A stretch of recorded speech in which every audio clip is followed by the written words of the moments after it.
मुझे अच्छा, मैं करूँ तो गंदी हूँ। अरे वाह,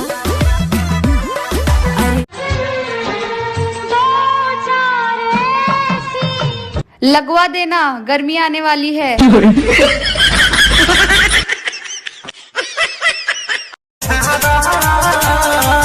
क्या हुआ और क्या बानी फिलहाल, क्या हुआ और क्या बानी फिलहाल, खिलाए न मत मारो।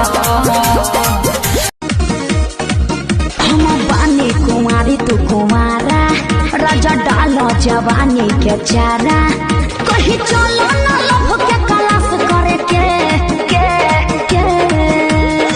हमारे प्यार पे भरोसा नहीं यार कहलू, काहे इंतजार न हमारे कहलू। हमरो तो पीछे बघर परिवार, कब तले हमरा के राखी कुमार, तू तो पूछो न कर पहिबा। अब डोलिया में ले जाई बता, सुनाई यार तू देखो तेरा हो जाएगा। अब डोलिया में ले जाई बता, सुनाई यार तू देखो तेरा हो जाएगा।